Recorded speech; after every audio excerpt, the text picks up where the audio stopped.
Good afternoon, everyone. I'd like to welcome you to this evening's special council meeting. This evening is Tuesday, June 24th.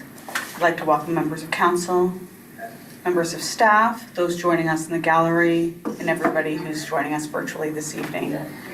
This evening, we will begin this meeting by acknowledging that we are gathering on the land that has been inhabited by Indigenous peoples since time immemorial. We would like to recognize that we are in the Robinson Superior Treaty Territory, and the land on which we are gathered today is the traditional territory of the Anishinaabe. Specifically, we acknowledge the neighboring community of Mishpon First Nation, for whom we have great respect. We also recognize the contributions of all Indigenous peoples, including the Métis, in shaping and strengthening the province of Ontario. Thank you, and miigwech. We'll now move on to item number 2, disclosure of pecuniary interest. None. Seeing and hearing none, members of council will have the opportunity to declare at any time on the agenda if they so choose to. Item number 3, approval of the agenda. 3.1, approval of the agenda. Moved by Councillor Cannon, seconded by Councillor Hatfield. Resolved that the agenda for the special meeting of council scheduled for Tuesday, June 24th, 2025 be approved as presented. All in favor? Carried. Item number 4, in-camera session. 4.1, moving into in-camera session. Moved by Councillor Hatfield, seconded by Councillor Cannon. Resolved that this committee proceed in camera at 6:32 p.m. in order to address the following matter pertaining to a legal issue. One item, KPMG audit findings related to the security of the property of the municipality or a local board. All in favor? Carried. So we're going to go in here to the in-camera session, and then we'll come back out into public.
Whenever you're ready. Item 5.1? We're on live? Yes. Perfect. Return to open session, 5.1. Moved by Councillor Hatfield, seconded by Councillor Cannon. Moved by Councillor Cannon, seconded by Councillor Hatfield. Resolved that council resume to the open meeting session at 7:11 p.m. All in favor? Carried. We will now move on to item number 6, delegations and presentations. Item 6.1, KPMG. We have 2 items this evening. We'll start off with our 2024 consolidated financial statements, and we will also touch on our 2024 trust funds financial statements. And we have Eric Pino joining us from KPMG. Eric, let us know when you're ready.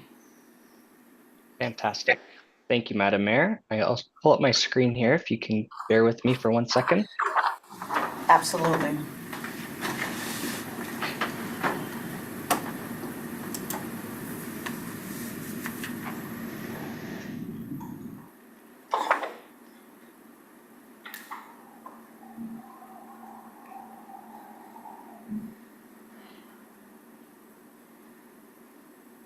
Perfect. Thank you, Madam Mayor, members of council. It is a pleasure to be with you all here tonight to present the audited financial statements for the December 2024 year end for the municipality of the municipality of Wawa. As mentioned, my name is Eric Pino. I'm the lead engagement partner for the municipality, and I've been with KPMG for a number of years now and worked very closely with the management team to bring forward these financial statements to you tonight. We do plan to issue an unqualified audit opinion or a clean audit opinion. This is ultimately the highest level of assurance that we're able to provide under Canadian auditing standard. It is consistent with what this municipality has seen in prior years, so no changes on that front. When you compare the reports to the prior year, you will note that last year did include an emphasis of matter paragraph related to the adoption of a new accounting standard. That standard was implemented without issue last year, so now, as I say, back to business as usual and no changes in the audit report. Our audit report outlines a basis for our opinion, as well as the responsibilities of management and those charged with governance, which would reference to council, as well as our responsibilities as your auditors over the financial statements. When we look at the financial assets of the corporation, the big change you do notice is in relation to the accounts receivable. The majority of that change is in relation to some government grant funding for some specific capital projects, specifically the community center. So you'll hear me speak about that a number of times. That is being funded through some grant dollars, of which is claims-based. So as the municipality incurs the expenses, it makes the claims and it goes into the receivable balance. On the financial liability side, you do see the balances being relatively consistent with the prior year, with the big change in relation to the employee future benefits obligation. This obligation is I'll say a non-cash obligation. It's something that, as I like to say, is pay as you go. And the change from the prior year is in relation to a new actuarial valuation. So this is valued each year based on what the expected payments are going to be over the next 10, 20, 30 years into the future. And based on those new valuations, you do see the increase in a non-cash increase or non-levy driving increase in the employee future benefits. The asset retirement obligation, this represents the settlement of potential asset obligations. The majority of this item is in relation to the landfill. So with the expansion of the landfill last year, you see the increase because there's approximately 13 years left of useful life and then another 20 years of monitoring subsequent to that into the future. On the capital asset side, the big change for the year is in relation to the the upgrades to the community center. So again, it goes hand in hand with the increase in the receivables. That segues nicely into the statement of operations. The big change in the revenue line, again, is in relation to some grant dollars to help support the construction or the renovations, I should say, to the community center. On the liability side, the big change from prior year is in relation to that change in the employee future benefits. So again, a non-cash type of change that drives the increase from last year to this year, resulting in a surplus for accounting purposes of approximately $1.3 million. I always caution this is an accounting surplus, not a cash or levy driving surplus. That is better reflected on the second page here, where we say the municipality had an accounting surplus of approximately 1.3 million. 2.5 million of that is in relation to amortization, so non-cash, that gets added back. And then with those dollars, this municipality invested into its capital, into its infrastructure, with approximately $4 million of additions to get us back to approximately a balanced budget, so about $240,000, and that was budgeted for the use of reserve funds. So this council, as well as the community, would have budgeted the use of reserve funds to help support some of those capital transactions, and you see that reflected here for accounting purposes at approximately a $240,000 difference. The remainder of the financial statements just contain the notes, which are consistent with what this council would have seen in prior year. There are no significant changes to the notes to the financial statements. Again, this is year 2 now of the asset retirement obligation standard. So that change in accounting policy note that took up 3 pages last year has been removed to get us back down to, as I say, business as usual types of financial statements. So with that, Madam Mayor and Council, I am happy to take any questions if there are any in relation to the financial statements over the audit of the municipality. And just prior to that, I do just also want to recognize the efforts of the CAO and the CFO or manager of finance for their efforts to be able to get us the information that we require to bring forward these financial statements at this point in time during the year. This doesn't happen with just us, and I think it's important to recognize the contributions that the management team and the staff at the municipality and the support that they provide to be able to bring these statements here to you tonight. Thank you very much, Eric. Are there any questions or comments from council? I have a comment. Councillor Cannon?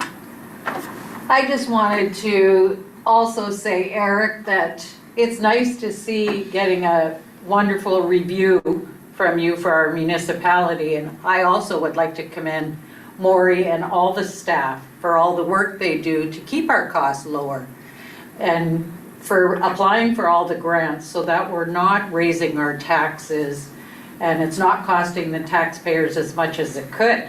So I commend Maury and all the staff. Thank you.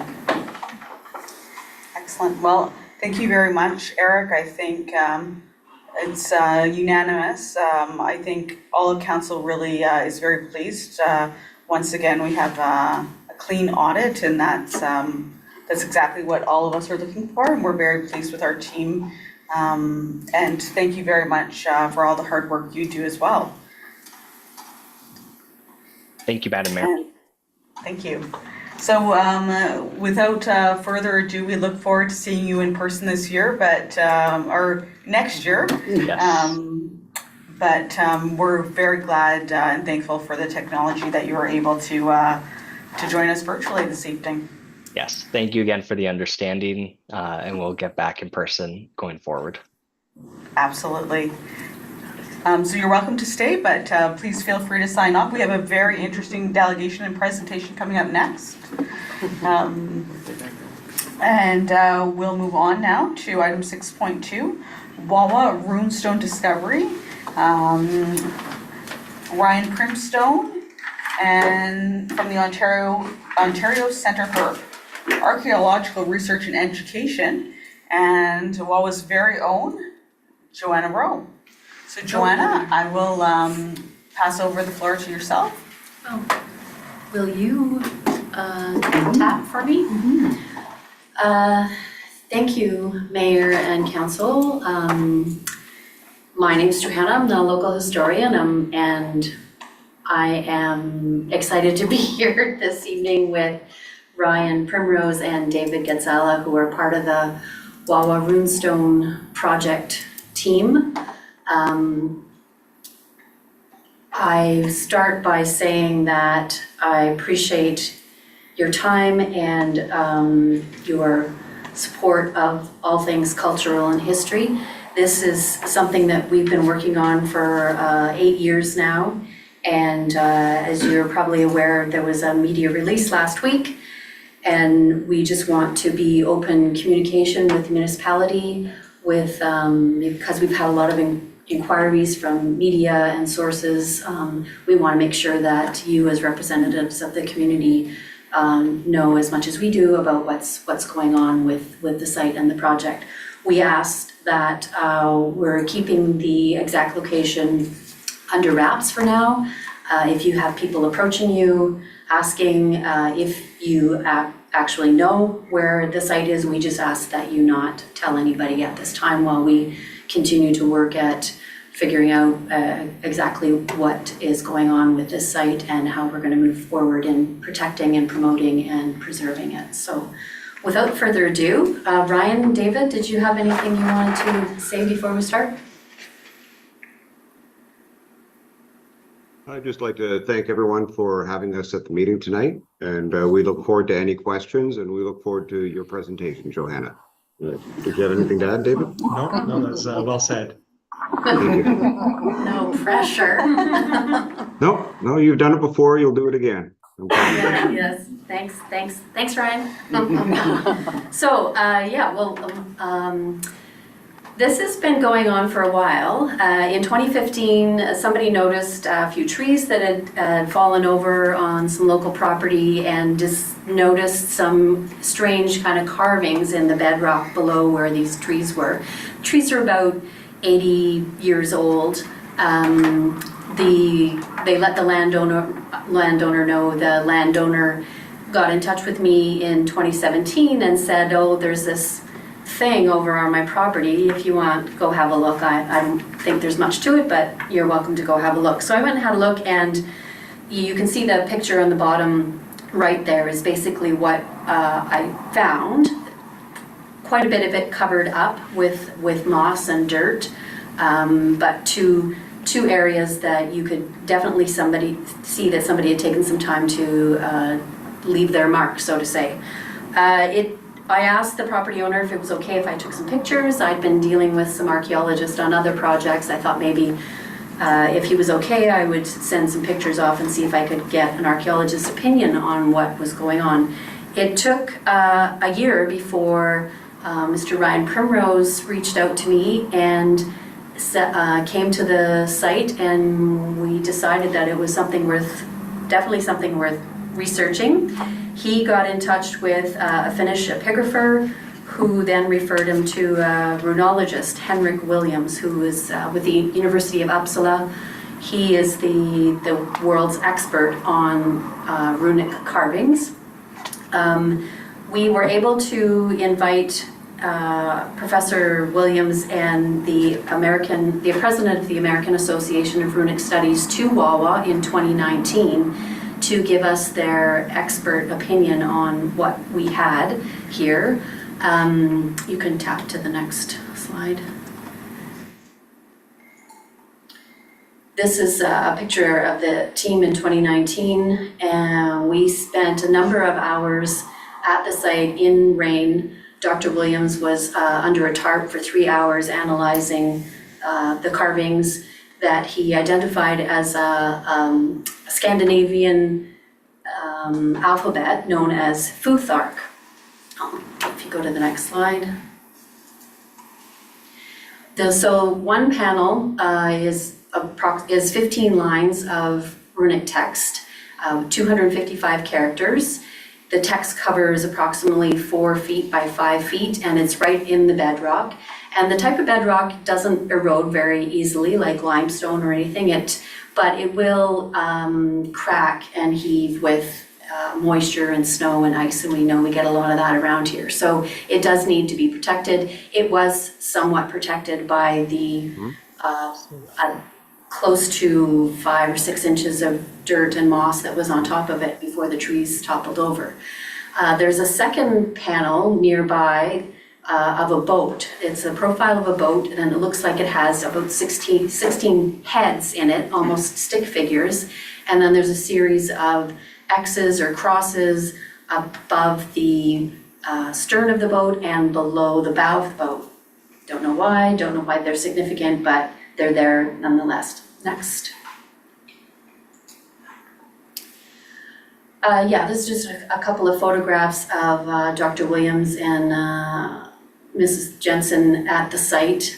You can see the conditions that we were under. We had a tarp over us. It was October, so it was a perfectly rainy, miserable day when we decided to go out there. We had our therapy dog and security on site, and Dax, the shepherd, making sure we were doing everything correctly. Dr. Williams was under the tarp because he was using a handheld light to kind of shadow the depressions in the rock, the carvings, and then he was running his finger along each of the carvings because it was really hard to identify the exact allocation and the symmetry and the design of each of the characters. Next slide.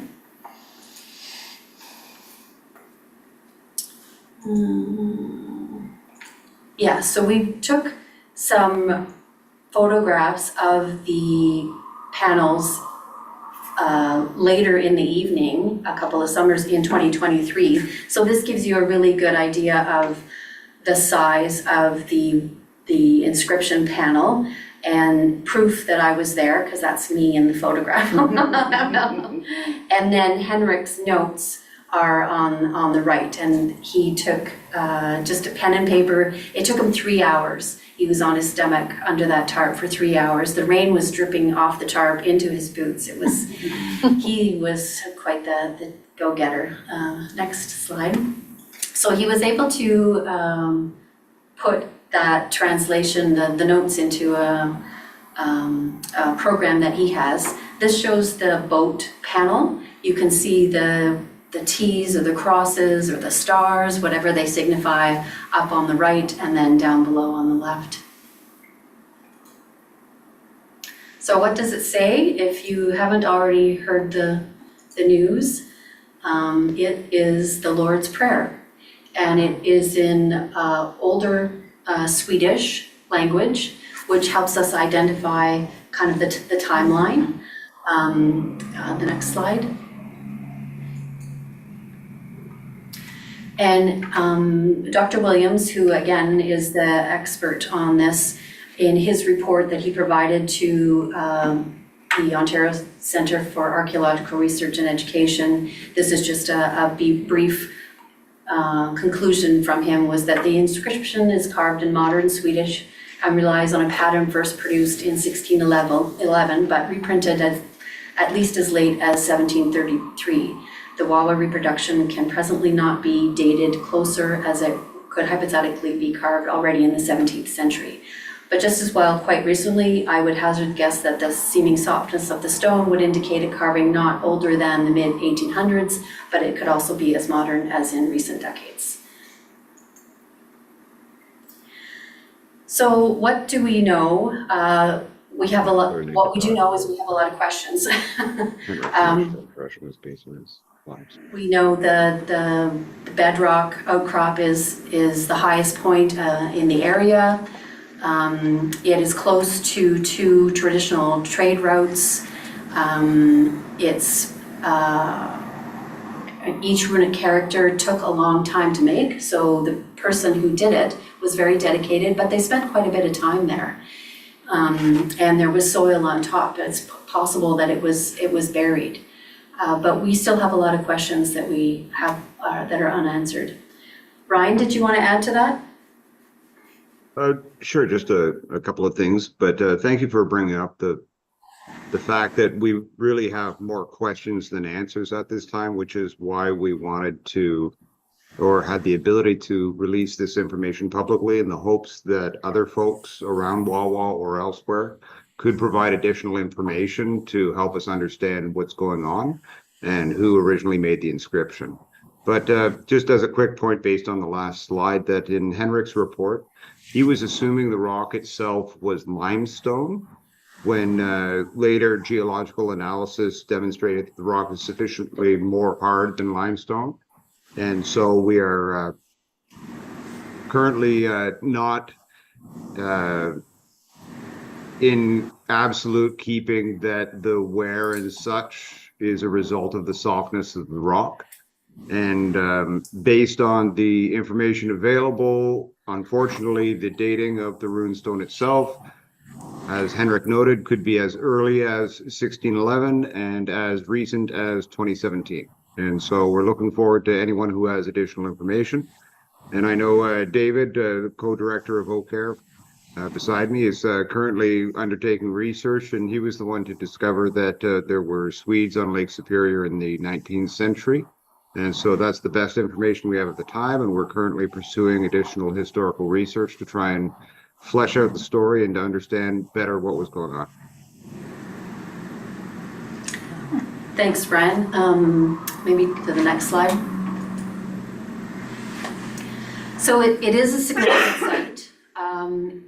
It is Ontario, perhaps Canada's only authentic runestone. There are a number of other runestones reported over the last few decades, but with extra research and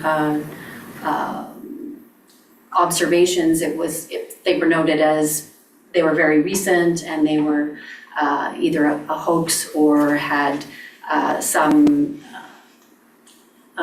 background to it that made it less significant than this one. And we know that it's the longest runic inscription in North America. And as far as Henrik Williams knows, it's the only runic inscription in the world that reproduces the Lord's Prayer. So it has significance. So the site has been registered as an archaeological site with the province. There have been a number of visits to the site by the Oak Care team, and there really haven't been a lot of no artifacts really that have come up on the site. There's still more work to be done there, so that's why it's important that we maintain the integrity of the site, and we don't want to encourage people to go there and start digging up the ground themselves. And we're still reviewing additional material and archival material to see if there was any other activity or prospectors in the area that had a Swedish background. So there's always more information that we can be looking at, and we're digging into that. So, and as Ryan was saying, we're hoping with this media release that there may be some people come forward that have seen similar carvings in other areas of the continent, or that might have some information on that would help us identify and pin down more accurately what is in Wawa's backyard. Wow, right? Yeah. Next slide. Ryan, maybe did you want to go over the future plans and where we're at the moment? Oh, sure. I'll take part of it. Then Dave can take over the other part. So as you know, the media has been notified of this, and it's getting widespread appeal internationally. It's been reproduced in Europe and with Danish media. We had interviews last week with national CTV radio. Today, the New York Times has contacted us, and a whole slew of other pseudo news organizations, which need not be repeated at this meeting, as we will not be responding to them. We're currently investigating methods to protect the site. A survey has been conducted, and with the gracious offering of the landowner themselves, we have initiated a process to create a leasehold over the inscription's location, as well as to provide access to it and parking. The survey's been completed, and we're currently in discussions or initiating discussions with the town of Wawa to get this consent moving. And it's our hope that in the near future, we can create the first new public archaeological tourist attraction that has been in the province of Ontario over the last several decades. And we look forward to working with the town of Wawa, as it's our hope that this can also not only prosper people's knowledge and appreciation of history, but also the town of Wawa itself, as it's a true gem in the north, and people fail to recognize how important the town of Wawa is historically. And we hope that through this, that recognition will come to the fore, and that Wawa won't be a place to drive by, it will be a place to drive to. And so, David, do you have any notes or comments you'd like to further about your historical research at this time? We're still in the process of doing what one might call a deep dive on the historical record, kind of searching through the Hudson Bay Company archives, the CP Rail archives, the different archives, local archives in the Lake Superior area, to try and give us some insights into who may have been here and who may have created this inscription. And as part of that, we're going to be planning on releasing a publication at a later date once this is all complete, which would further flesh out the details for the site. Until we're able to finalize our research and also finalize the discussions with Henrik and the geologists and the like.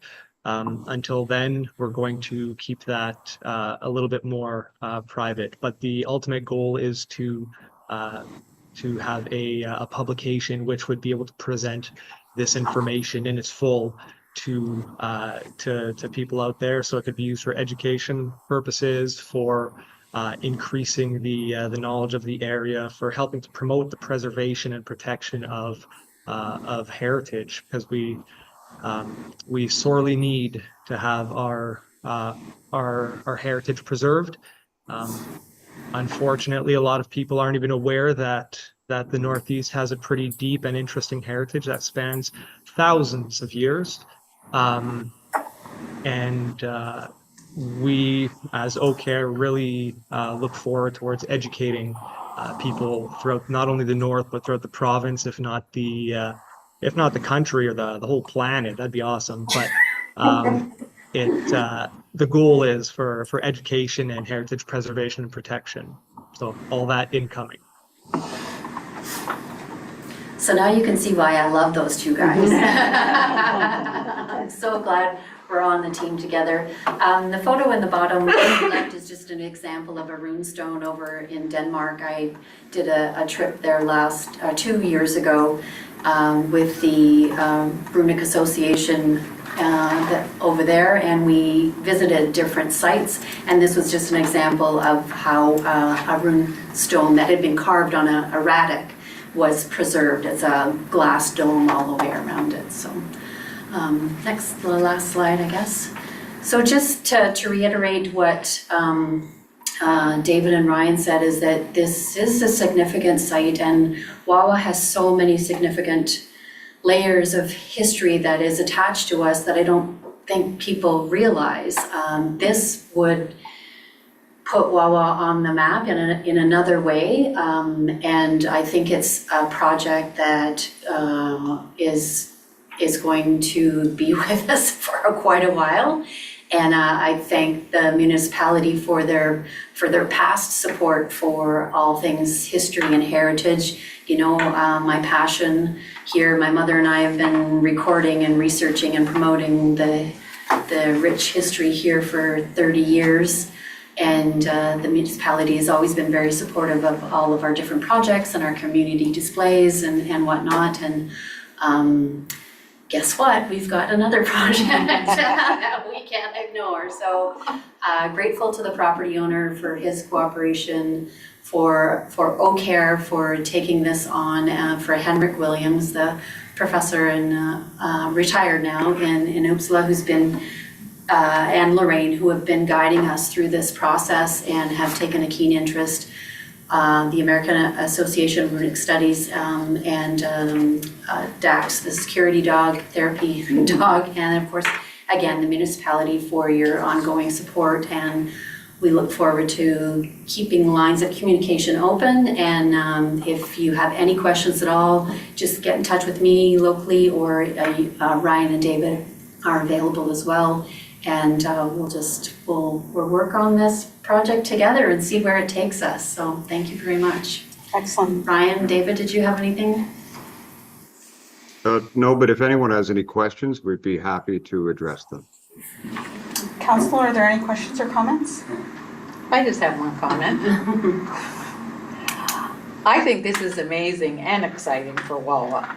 I look forward to seeing how this site is developed and going forward, what it's going to do with the community. So I'm excited to see how this goes. Yeah, you and me both, Kathy. We all Any are. other questions or comments from council? Yeah. Yeah, I'm on the history committee, so I've known a bit about it, but it is exciting, very exciting. Yeah, so I have a few thoughts, Joanna. My first thought is, how appropriate is it that we have a beautiful Scandinavian artifact when we have so many, connections in Wawa that have already really connected themselves with the Vikings. Oh, you like the high school The and high the school and the restaurant? restaurant. Yeah. So there's obviously a connection, so it was almost meant to be. So I think there's an opportunity for collaboration, as there's already such an association with Vikings and Scandinavia, and certainly with our close Wawa's close association with the Scandinavian people. Yeah. Well, then we had to take that into consideration as we were starting the process of researching this. It was like, okay, who is the dumbass from the high school who went maybe did this? Or But- the brilliant person, Yeah. right? Yes, that too. So, and so my heart immediately went to, so older people in the community who are no longer with us, like Nana Anderson or somebody like that. Yeah. How much she would love something like this. I don't think she carved this. No, I don't think think she did either. that's fair to say, but I think what a wonderful connection to the roots in our history and our community. So I think that's great. The other comment I wanted to make is I was away attending my first NOHFC board meeting and happened to be with the Minister of Northern Development and Growth when this news release came out, and it was an excellent opportunity to discuss this project because people were, it was really good conversation. So people are listening, and people with deep pockets at the province. So I wanted to share that with you because it's great that the New York Times is listening, but those people might not necessarily be in a position to fund tourism projects. So the people that are likely going to fund tourism projects are paying attention. They are excited. So that's good news that I wanted to share. Thank you. Because people are excited about Wawa. They're excited about this project. And the municipality, as always, is looking forward to partnering in whatever way we can. Certainly, we always support and promote tourism, but my mind equally goes to how we can support infrastructure, site plan agreements in and around any kind of in and around the site. So there's going to be lots of conversations that need to happen, and I know that our team is up for the challenge. So That's great to hear. Thank you, Mayor. Yeah, that's awesome. That's wonderful. Yeah, thank you very much, Your Worship. And we from Oka also look forward to more restaurants being open on Monday. So we hope that is the secondary result of this. So as I am, yeah, so likewise. I'll take that back. I told you not to come on a Monday. It happens. It happens. Perfect. If there's no other questions or comments, we will move on. And as I said to our former presenter, you're more than welcome to stay, but we won't hold it against you. Thank you very much. We really appreciate the opportunity. And if anyone has any questions, please contact Johanna or David or myself. And our email addresses are just ryan@ocare.ca or david@ocare.ca. Wonderful. Thank you very much, Ryan. All right. And David. Thank you. Thank you very much. Have a great wonderful evening. night. Okay, Thank bye-bye. you. Bye, guys.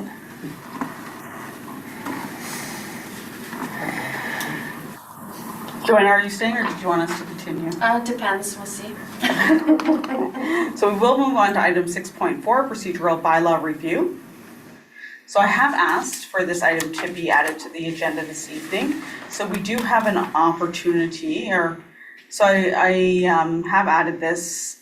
I would like to take an opportunity to review it. And I have asked Maury to set up a review with our legal counsel at Wishart Law to set up a council training for review of the procedural bylaw for a couple of reasons, just because I think it's a good time for a refresher of the procedural bylaw, but also because it's time for us to update and amend the procedural bylaw. There's a few things that are stale dated in the bylaw that I think it would be a good opportunity to review with Paul Kassan, a member of Wishart Law, one of our legal counsel that assists us. And he has provided Maury with a handful of dates that he is available for. He said it would take roughly 2 to 3 hours to review and discuss kind of what he feels are required updates for our procedural bylaws that will just help us kind of just be a little bit more efficient and operate as a little bit smoother and maybe a sharper team. So I was hoping to do this before we kind of dove in or kind of went too far into the summer. So I'll just ask, so long as council is agreeable, I'll just ask if Maury to send out a doodle poll with the dates that he has said that he's available. And I asked for all in the afternoon, so nobody has to give away their evenings or weekends. I thought that 2 to 3 hours would be too much to put on a council meeting.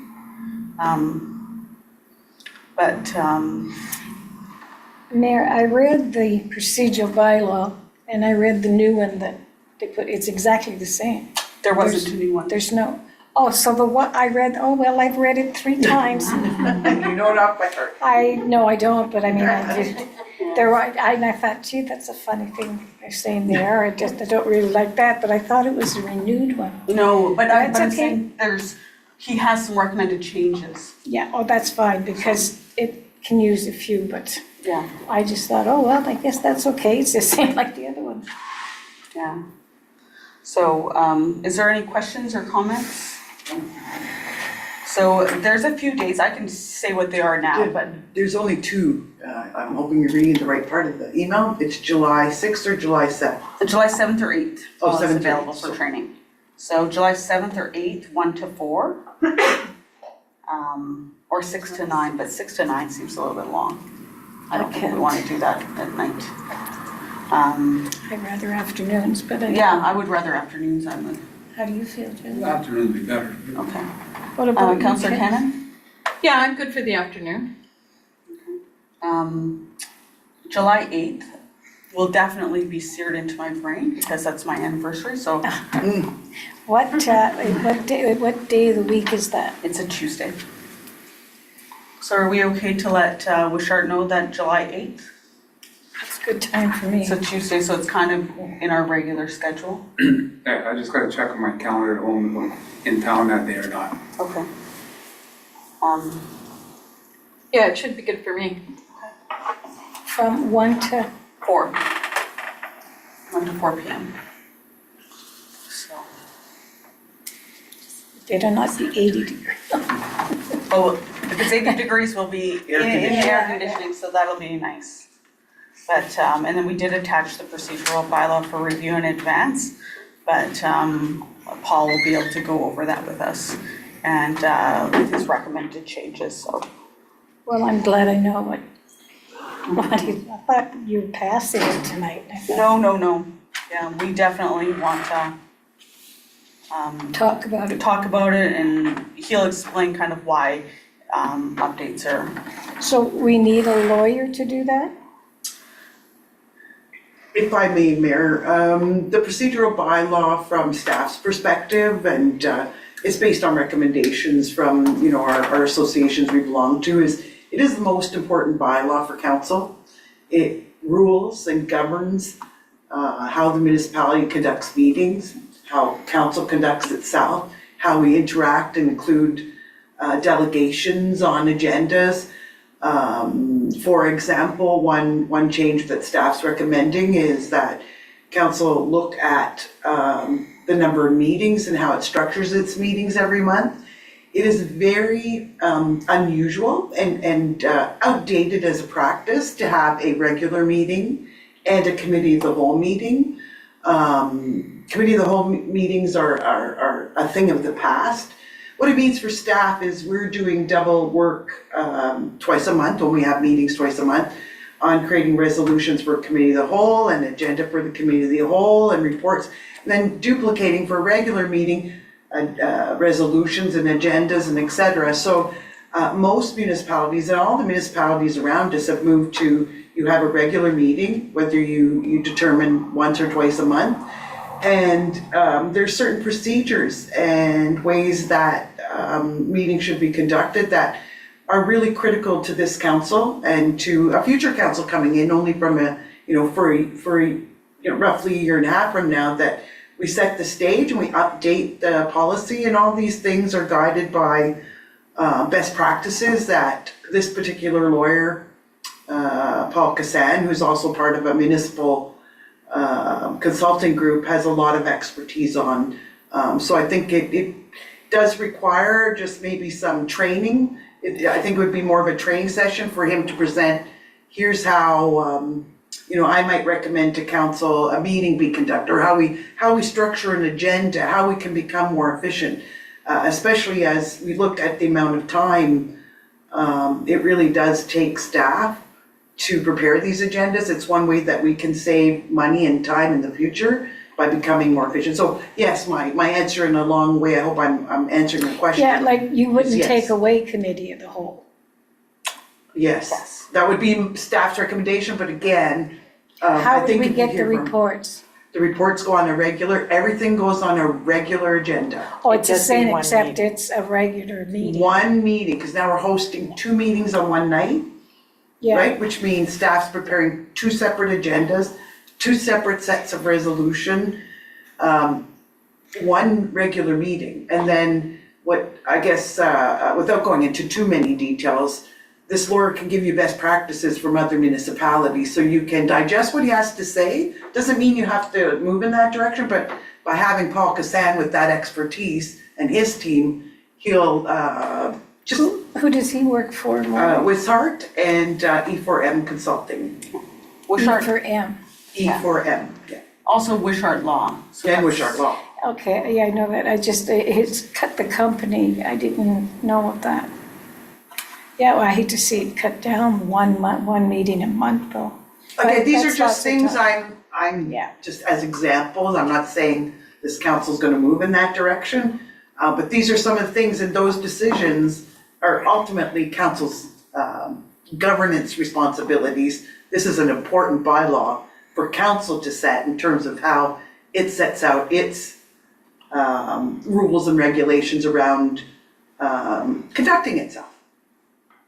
Yeah, there is some stuff we could go through. So very important bylaw. So I really felt it was important that we have Paul come in, we review, and then when we start back up in September, we'll be ready to operate under the guise of the new procedural bylaw.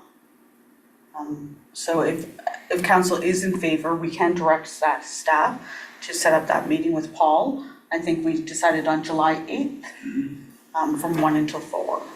Yep. So it sounds like I don't hear any objections, so we will direct staff to set that I'm up. not reading it again. No. So, okay, so hearing no objections, we will move on to new business. Under item 7.1, accept the 2024 consolidated financial statements and the 2024 trust funds financial statements. Moved by Councillor Pato, second by Councillor Cannon, resolved that the Council of the Corporation of the Municipality of Wawa does hereby accept the 2024 consolidated financial statements and the 2024 trust funds financial statements for the municipality for the year ending December 31st, 2024, a copy of which is attached here too. All in favor? Carried. Item number 8, adjournment. 8.1, close of meeting. Moved by Councillor Pato, second by Councillor Cannon, resolved that the meeting close at 7:57 PM. All in favor? Carried. Thank you very much, everyone. Have a great night.